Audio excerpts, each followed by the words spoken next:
네, 안녕하세요. 최준영입니다. 예, 오늘은 모처럼 야외 나왔습니다. 야외 중에서도 겨울에 한번 나왔던 것 같은데요. 오늘도 역시 여의도에 나와 있습니다. 지금 저 화면 뒤에 보면 여의도 국회의사당 건물이 보이시죠? 예, 개원한 지가 언젠데 아직도 개원식을 못하고 있는 22대 국회의 모습이 저희 라포TV 화면에 잡히고 있습니다. 예, 여의도에 온 김에 또 국회의사당 근처에 온 김에 또 오늘 정치와 관련된 얘기를 좀 해볼까 하는데요. 본격 정치를 얘기하기에 앞서서 요 근래 나온 정치 드라마, 돌풍이라는 정치 드라마에 대해서 좀 얘기를 해보려고 합니다.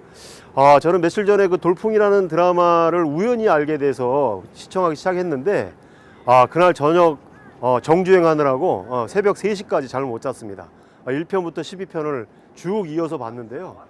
중간에 뭐 피곤하기도 하고 그래서 잠을 잘까 했는데 잘 수가 없었어요. 다음 이야기가 너무 재밌어서, 궁금해서. 그만큼 제가 봤을 때는 그 돌풍이라는 드라마는 굉장히 화제성이 있는 드라마고, 저는 뭐 단언코 웰메이드 드라마라고 생각합니다. 그래서 제가 그 정주행을 하고 나서 그 다음날 SNS를 통해서 정치 드라마 그 돌풍이 SNS 난리가 나겠구나 하고 이제 쭉 살펴봤는데, 웬일인지 SNS에서는 그 돌풍 얘기가 별로 없는 거예요. 심지어는 뭐 거의 조용하다시피 할 정도로 별로 거론하는 사람이 없어서 이게 무슨 일일까 가만히 생각해 봤더니 드라마 내용 속에 그 답이 있더라고요. 그래서 오늘은 그 드라마 돌풍에 대해서 얘기하면서 왜 웰메이드 드라마인데도 불구하고 많은 사람들이 열광하고 봤을 텐데도 불구하고 그것이 이렇게 많은 사람들한테 회자되지 않는가에 대해서 제 나름대로 좀 분석한 게 있어서 여러분에게 좀 소개해 드리려고 합니다.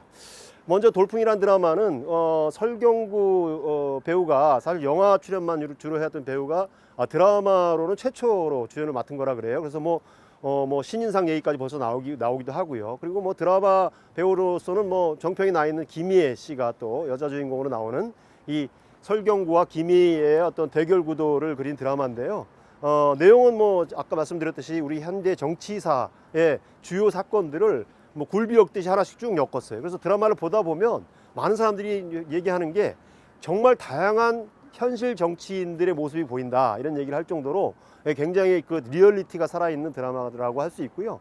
장점이 많은 드라마예요. 우선 속도감 있는 전개, 다음 얘기가 뭐 궁금해할 새도 없이 바로바로 반전에 반전을 이어가면서 이야기가 진행되고, 또 무엇보다도 밀도 높은 대사, 아주 강렬하면서도 아주 치밀한 대사를 통해서 사람들의 또 귀를 또 계속 주목하게 만드는 그런 영화이기도 하고요. 무엇보다도 이 드라마는 갈등 구조여야 되잖아요. 그 갈등을 아주 단순화시켜서 단선 구도로, 그러니까 아까 말씀드렸던 설경구 대 김희애, 이 두 사람이 맡은 박동호 역할, 그 다음에 정수진 역할, 처음에는 이제 총리와 부총리 역할로 나오는데 나중에는 뭐 대통령 권한대행이 되고 또 총리까지 맡게 되는 두 사람의 어떤 갈등 구조를 선명하게 보여줌으로써 드라마 트루기의 기본을 잘 지키고 있는 드라마다라고 해도 뭐 손색이 없을 것 같은 그런 생각이 듭니다. 어찌됐건 이렇게 그 잘 짜여진 구성, 치밀한 대사, 그 다음에 반전에 반전을 거듭하면서 이어지는 속도감 있는 이야기들, 이런 걸로 봐서는 몰입감 최고의 드라마라고 할 수 있는데, 그런 면에서는 장점이라고 할 수 있지만 한편으로는 좀 아쉬운 점도 많이 있었어요. 아쉽다기보다는 좀 보면서 화가 치밀어 오르고 분노를 일으키는 그런 장면들도 많이 있었습니다. 대표적으로 뭐 장일준 전 대통령 같은 경우 드라마 속에 뭐 노벨 평화상을 받는 장면이 나오는데, 자연스럽게 사람들은 그 장면을 보면서 돌아가신 김대중 대통령을 연상했을 거고요. 그리고 또 설경구가 나중에 대통령이 된 이후에 마지막 장면에서 청와대 뒷산에 있는 바위에서 이제 떨어지면서 최후를 맞이하거든요. 그런 것들은 또 돌아가신 노무현 대통령을 또 연상하게 만들기도 하고, 그래서 그 두 거인들의 모습을 드라마에서 다루고 있다는 측면에서 한편으로 반갑지만 그들이 결코 좋은 면, 긍정적인 면으로 등장하지 않고 있다는 면에서 돌아가신 두 분 대통령을 추모하는 이런 분들에게는 굉장히 불쾌한 느낌이 들게 하는 그런 측면들도 없잖아 있었다고 생각이 되고요. 무엇보다도 저는 사실은 좀 화들짝 놀라면서도, 그리고 또 당혹스러웠던 건 뭐냐면, 어찌됐건 80년대 대학생들이 많은 사람들이 열광해왔던 전대협이라고 하는 조직에 대해서 너무 지나칠 정도로 희화화하고 조롱하는 그런 설정을 여과 없이 보여주고 있다는 거예요. 대표적으로 그 김희애의 남편으로 등장하는 한미로라는 배역은 사실 전대협 의장 출신이지 않습니까? 전대협 의장 시기는 한 사람이 사는 모습 쳐놓고는 너무 파렴치한의 모습이죠.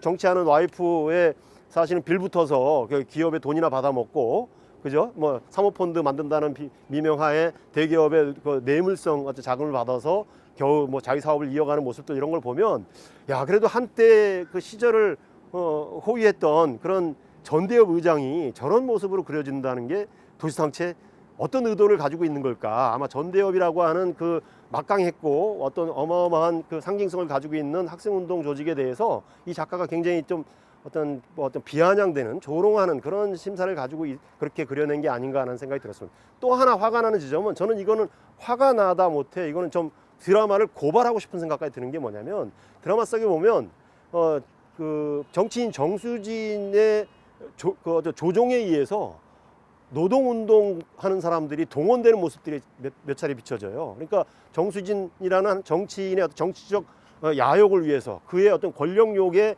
희생되거나 수단화된 어떤 노조의 모습. 지금 뭐 민주노총이라든가 이런 것들이 뭐 사실 정치인이 손가락 한번 까딱 하면은 뭐 여의도에 동원되고 뭐 몇만 명, 뭐 몇십만 명을 동원하는 이런 조직처럼 비춰지는 그런 장면들이 나오는데 이거는 그야말로 우리 한국 노동운동사에 대한 이거는 모욕이자 이건 좀 심각한 수단화, 대상화 또는 어떤 저열하게 그린 모습이 아닌가라는 생각이 들어서 굉장히 화가 났고 심지어는 개인적으로는 이거는 정말 우리나라 노동운동 하는 분들이 분노하고 심지어는 이 드라마를 고발해야 되는 게 아닌가 이런 그런 생각이 들 정도로 너무 적나라하게 아주 그냥 여과 없이 그런 모습을 보여주는 걸 보면서 깜짝 놀랐던 그런 기억이 납니다. 그런데 무엇보다도 이 드라마가 몰입도를 높이는 것은 아까 말씀드렸던 그 박동호라는 역할 나중에 대통령까지 하죠. 그 다음에 총리의 자리에 있었던 정수진이라는 이 두 사람의 갈등 구도가 굉장히 끊임없이 반전에 반전을 거듭하면서 다음에 어떤 반전이 일어날지를 궁금증을 자아내기 때문에 드라마를 보다 중단할 수 없게 만든다는 거예요. 결국은 뭐 드라마의 갈등 구조를 굉장히 기교적으로는 잘 그려냈다라고 이제 평가할 수 있는 부분이긴 한데 거기서 갈등을 해소하는 반전이라고 하는 것들이 굉장히 음모적이고 모략적이고 극단적인 모습들을 보이고 있어서 한편으로는 현실 정치가 과연 저럴까? 갸우뚱해지기도 하면서 맞아 현실 정치도 저에 못지않지 뭐 이런 또 현실 정치에 대한 혐오 이런 것들을 다시 한번 불러일으키는 그런 장면이 아니었나 이런 생각이 듭니다. 어찌됐건 저는 드라마 자체의 완성도를 놓고 봐서는 굉장히 웰메이드 드라마다.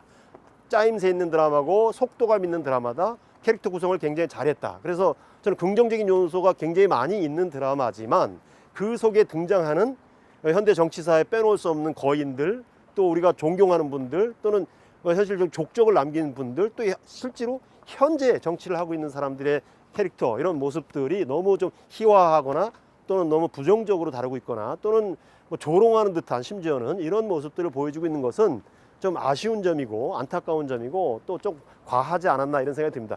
아까 제가 모두에 그런 말씀 드렸죠. 이렇게 웰메이드 드라마, 몰입도 높은 드라마를 많은 사람이 봤을 텐데 그런데도 불구하고 SNS에서 왜 드라마 돌풍에 대해서 많은 사람이 거론하지 않을까? 그 의문이 이제 해소되셨을 거라고 생각합니다. 자칫 함부로 이 드라마 잘 만들었다고 얘기했다가는 지금 현실 정치판이 극단적으로 사실 양분돼 있지 않습니까? 어느 세력으로부터 비판받을지 모르는 거예요.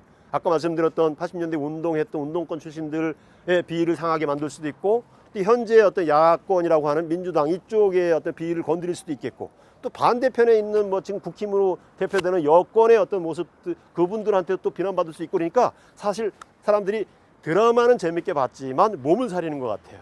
그런 면에서 보면 또 어떤 의미에서 보면 이 드라마가 이후에 만들어낸 이런 모습들 또한 굉장히 신기하고 좀 낯설면서도 재밌는 풍경이 아닌가 이런 생각이 듭니다. 사실 요즘 뭐 극장가도 그렇고 드라마 쪽도 그렇고 사실 대작이라고 할 것들이 별로 없어요. 물건 하나 나왔다. 돌풍이라는 드라마를 저는 이렇게 표현하고 싶습니다. 그리고 멋있는 대사들이 많이 있는데요. 특히 기억나는 대사가 두 개가 있습니다. 보신 분들 다 공감하셨을 거라고 생각하는데 설경구가 하는 대사죠. 거짓을 이기는 것은 진실이 아니라 더 큰 거짓이다. 이 말이 굉장히 뭔가 좀 울림이 있는 대사였던 것 같고요. 그리고 저는 무엇보다도 가슴에 와닿았던 대사가 설경구가 그렇게 얘기를 하죠. 나는 한 번도 정치를 국민을 위해서 해본 적이 없다. 그렇게 늘 뭐 외교적 수사, 정치적 수사로는 떠들었을지 모르겠지만 진심을 표현한 거예요. 정치인들이 사실 어쩌면 대부분 다 그런 건지도 모르겠습니다. 설경구 했던 말로부터 자유로운 정치는 얼마나 있을까요? 국민을 위한 정치를 한 적이 없다. 다만 불의한 세상, 이 추잡한 세상을 견디지 못하는 나 자신을 위해서 정치를 했었다. 해왔다. 이렇게 표현하는데요. 이것은 어떤 의미에서 보면 정치인들의 마음을 그대로 여과 없이 드러내 준 거라고 할 수도 있겠고, 또 한편으로는 이렇게 개원도 못하고 있는 20대 국회처럼 정치인들의 행태가 정말로 입으로는 늘 국민을 위한다고 얘기하지만 과연 그런가 하는 걸 다시 한번 생각하게 만들어주는 그런 명대사가 아닌가라는 생각을 해봅니다. 예, 오늘은 정치 드라마 돌풍에 대해서 얘기를 해봤습니다. 예, 고맙습니다.